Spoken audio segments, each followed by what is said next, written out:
En 1988, un avion complètement dingue prend son premier envol. L'Antonov AN-225, le plus grand avion jamais construit. 6 moteurs, une envergure monstrueuse de 84 mètres, une machine pensée pour transporter des fusées. Et des années plus tard, des passionnés ont décidé de le recréer, cette fois-ci en version radiocommandée. Oui, un Antonov géant piloté depuis le sol.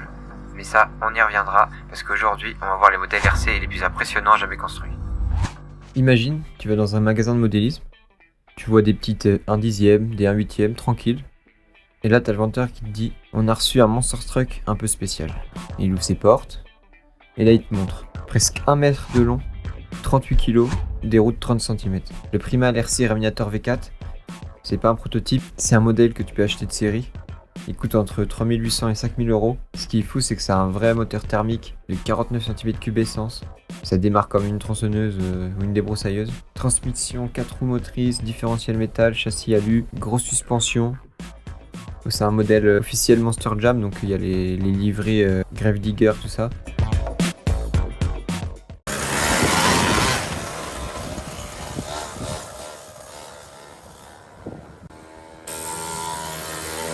C'est pas le plus rapide de stop. Dans le monde des modèles achetables, c'est clairement l'un des plus monstrueux. Donc il a fait pas mal parler de lui. On va commencer doucement avec ce modèle. On continue. Bon, après le Monster Truck, on va passer à quelque chose de plus industriel, beaucoup plus précis. Une grue énorme en 1 huitième. Donc là, c'est vraiment un modèle très bien fini. Pas du tout un modèle de série, quelque chose qui vient d'un passionné. Et ce qui est impressionnant, c'est déjà l'échelle. 1 huitième pour ce genre de modèle, c'est déjà énorme. Et en plus de ça, elle fait dans les 150 kg. Donc là, on parle vraiment d'un truc vraiment très gros. L'équivalent d'un scooter, quoi. On a les essieux directionnels comme sur une vraie grue. Stabilisateur hydraulique. La flèche qui elle aussi est télescopique. On voit bien, il y a un gros vérin. On n'a pas les chiffres exacts parce que c'est des projets qui sont pas forcément documentés et de passionnés. Mais on peut estimer, je pense qu'elle peut lever quand même plusieurs dizaines de kilos vu la taille. Tout a l'air fonctionnel, éclairage, attelage, remorquage, suspension, stabilisation, rotation de la cabine. Là, c'est vraiment de l'ingénierie miniature.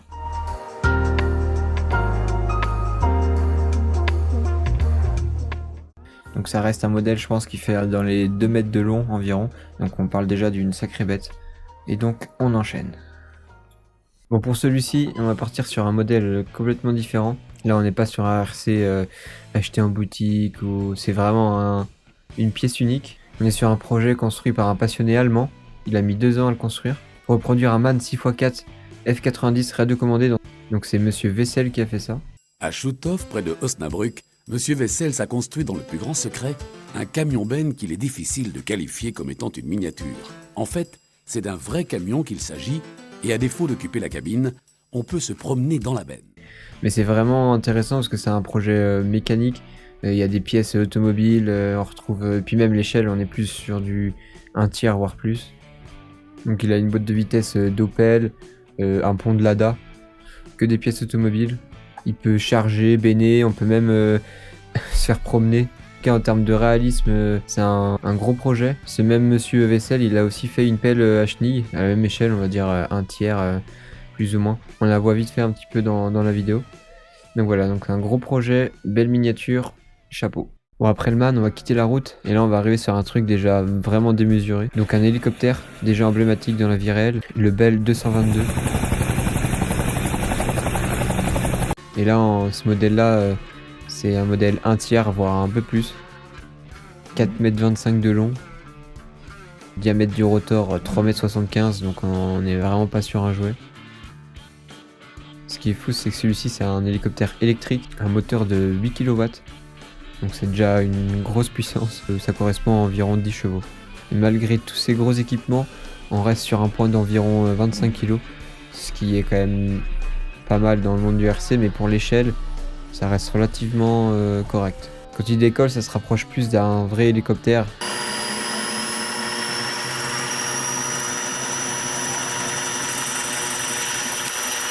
Et pas d'un radiocommandé, ça décolle lentement, il faut de l'espace, beaucoup d'expérience, que ça peut vite devenir dangereux, c'est plus du tout un jouet. Un mauvais pilotage, un crash, ça peut faire des gros dégâts là.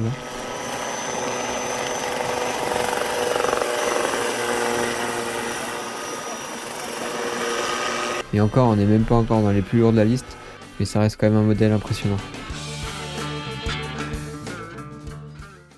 Bon, après le MAN, l'hélico, on va complètement changer de modèle. On va quitter la route, on va quitter le ciel et on va arriver sur l'eau. Et là, on va parler d'un véritable monstre, un gros porte-avions de plus de 7 mètres de long. Donc 7 mètres, pour que tu imagines, c'est la taille d'une camionnette. En gros, tu te gares à côté d'une camionnette, tu peux même pas ranger ton porte-avions dedans. On est sur une reproduction du USS Nimitz, le CVN-68, un des plus célèbres porte-avions américains. Pas juste le modèle qui est impressionnant, c'est qu'il embarque aussi tous les avions.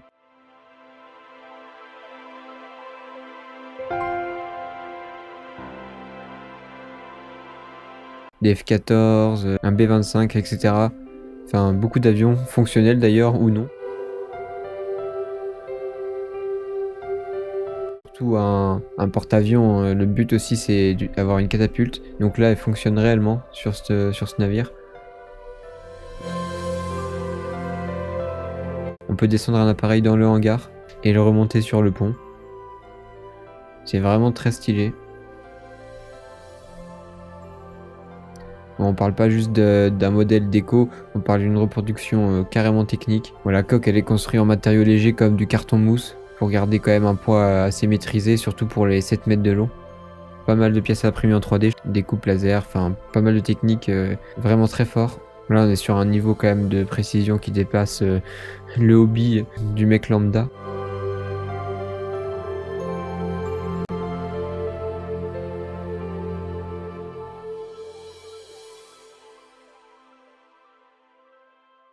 Bon, en parlant d'avion justement, on va aller voir un F4 Starfighter à l'échelle 1/3, donc énorme. La taille d'un avion de chasse divisé par 3. Et rien que là déjà on est sur un gros monstre. Ce modèle c'est un F-104 Bavaria, construit par Airworld Modelbau, une entreprise allemande spécialisée dans les maquettes haut de gamme. Là c'est pas un truc bricolé dans le garage, c'est du très haut niveau.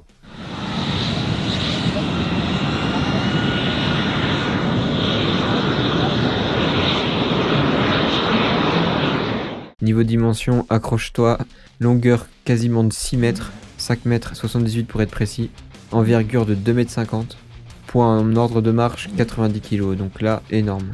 Là tu ne mets pas dans le coffre de ta Clio. Il faut une remorque, une équipe, de l'expérience, parce que piloter ça doit vraiment pas être simple. Et surtout, il n'y a pas trop le droit à l'erreur.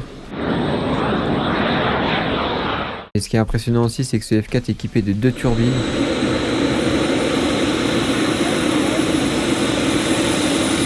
Donc là on parle de turbine au kérosène comme en vrai.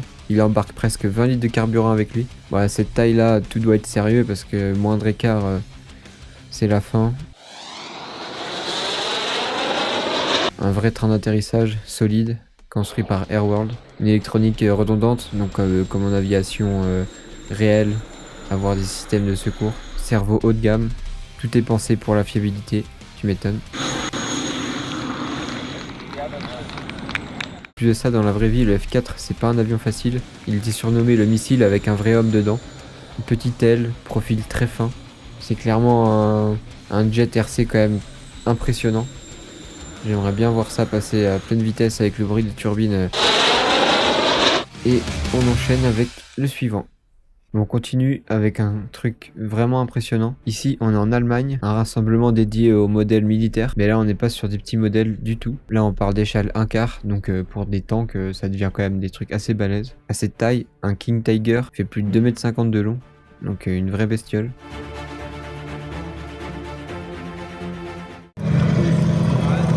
Les chenilles entièrement en métal. Galets métalliques, et surtout quand on le voit travailler, on a vraiment l'impression de voir un vrai tank. L'échelle 1/4 n'y est pas pour rien, mais ça travaille vraiment comme un vrai. On sent bien le sol qui se tasse sous les chenilles, dû à son poids, 460 kg. C'est énorme. À cette échelle, l'inertie elle est vraiment réelle, les déplacements sont lents, virage large. Ça va être assez compliqué en vrai d'amener ce genre de véhicule dans un salon. Faut une remorque dédiée, enfin il y a plus de petite valise avec ta petite télécommande là. Et il faut aussi de sacrés moteurs bien coupleux, gros moteurs industriels ou je sais pas exactement, c'est pas bien documenté, mais des gros moteurs électriques à mon avis.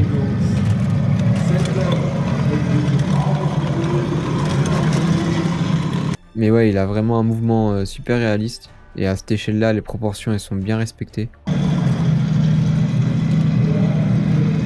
quelqu'un marche à côté, on comprend directement la taille.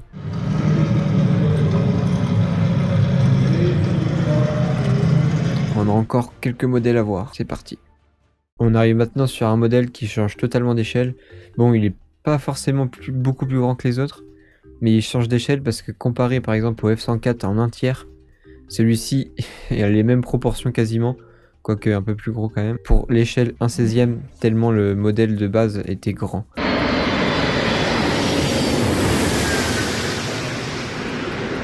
Le Antonov 225, c'était un monstre, et en modèle RC, il faut réduire en 1/16e pour avoir une envergure de 6 mètres quasiment. C'est énorme, 6 mètres d'envergure, 5 mètres 30 de long, 100 kg quasiment au décollage. Donc là on est vraiment sur un monstre, on est sur la taille d'une petite voiture. Ce modèle il a une petite particularité, c'est qu'il utilise deux modes de propulsion, électrique et à la fois thermique avec le kérosène.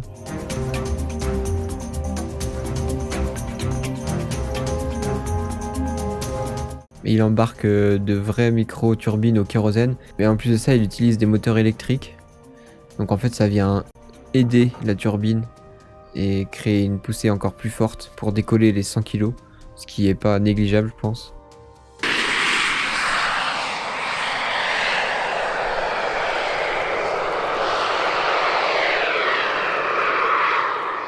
Donc décollage assez doux comme un gros avion de ligne, vrai bon train d'atterrissage, ça doit être vraiment impressionnant à voir.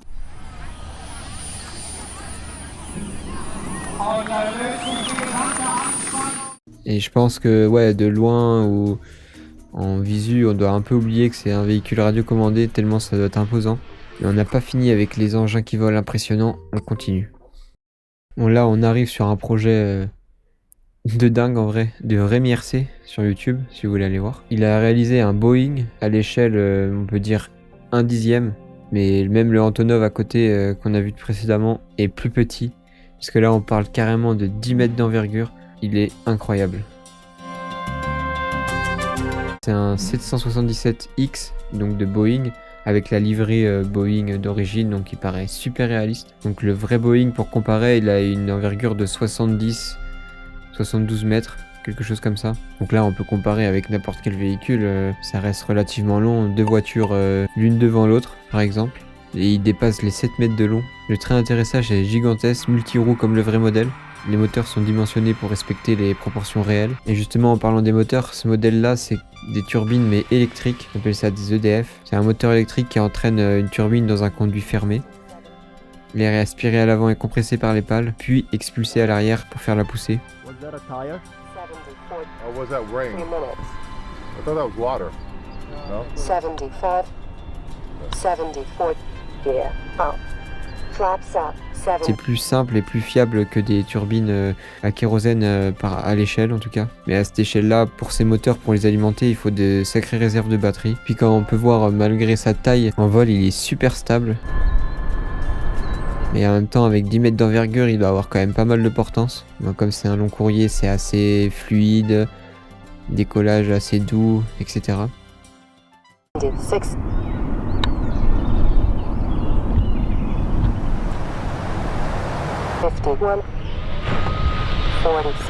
Mais ce projet, il est dingue pour le nombre d'heures de travail, le résultat, il est ouf. Donc franchement, un grand bravo. Et on passe au dernier de ce top. Yeah. Down. 80. Bon, on termine cette liste avec un véhicule, pour moi je trouve qu'il est spécial. Je l'ai mis en dernier parce que il a vraiment un style à s'y méprendre, enfin de près avec les angles de caméra on voit pas la différence franchement. Et du coup on part sur un hélicoptère, le SA-315B Lama en version RC. Probablement l'un des plus grands hélicoptères RC du monde. On est sur une échelle 1,5. Donc après c'est pas comme le Boeing où on est sur 10 mètres etc. Mais on est sur une plus grosse échelle, forcément, parce qu'un avion de ligne c'est beaucoup plus gros qu'un hélicoptère. On est sur un rotor de quasiment 5 mètres de large.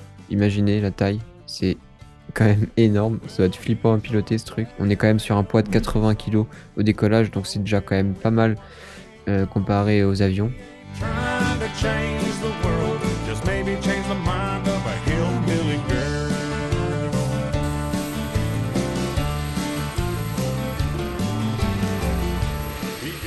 Et un hélicoptère, c'est quand même plus complexe en fin de compte qu'un avion. Un avion, il peut compter sur ses ailes et sur sa portance, tandis qu'un hélicoptère, il doit vraiment être bien conçu. Il doit en permanence compenser son équilibre. Tout repose sur le rotor principal. À 4,50 m d'envergure, ça génère déjà une sacrée inertie. Ça demande vraiment une grosse maîtrise.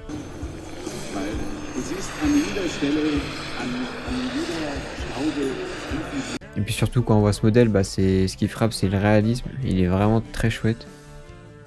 Le SA-315B, c'est déjà un hélicoptère emblématique, souvent utilisé en haute montagne.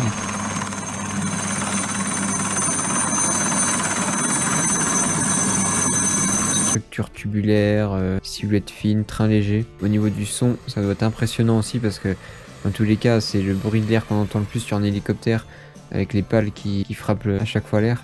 Donc en vrai, ça va être vraiment impressionnant.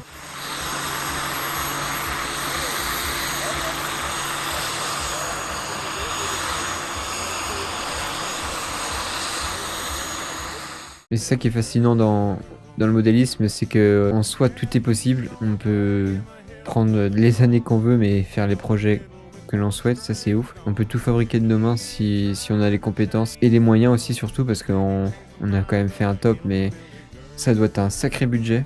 Surtout pour les gros véhicules comme ça, qui demandent une piste de décollage, c'est de la logistique à partir du moment où on a un gros véhicule. Donc voilà, si ça vous a plu, n'hésitez pas à vous abonner, laissez le petit like, et puis dans les commentaires, si vous avez d'autres idées d'épisodes de ce genre, c'est avec plaisir. Ciao. And starts talking.